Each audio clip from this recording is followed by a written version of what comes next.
In the year 732 AD, few could have imagined that a quiet stretch of land in the heart of Europe would become the stage for a moment that could have reshaped the entire world. There, between the cities of Tours and Poitiers, history slowed down at a single confrontation, a battle later known as the Battle of Tours or the Battle of Poitiers. Only years after the Muslim conquest of Al-Andalus, Islamic forces had reached the height of their western expansion. This advance was not random. It was the result of a series of swift victories that demonstrated strong military organization and strategic superiority. Leading this movement was Abdurrahman al-Ghafiqi, an experienced commander who viewed Western Europe as the natural continuation of the expansion.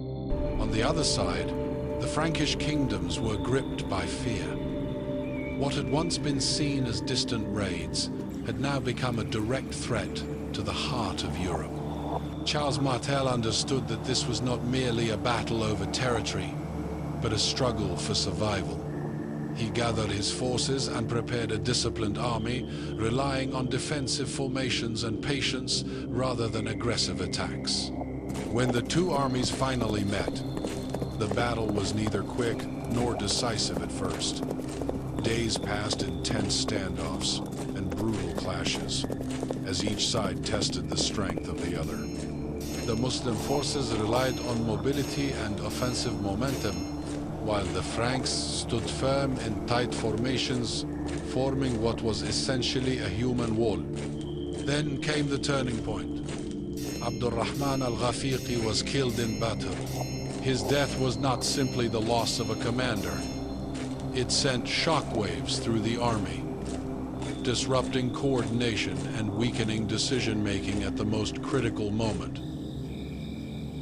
As night fell and leadership became fragmented, the Muslim army chose a disciplined withdrawal. It was not a catastrophic defeat, but it marked a sudden halt to an expansion that had advanced steadily for years.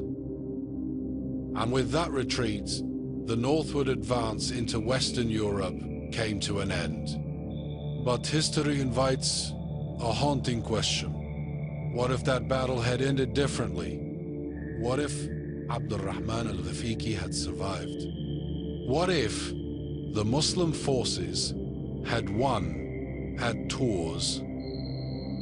The Frankish kingdoms might have collapsed one by one, opening the road to Paris and perhaps even Rome. Europe's political map would have been completely redrawn. This would not have been just a military shift, but a profound civilizational transformation.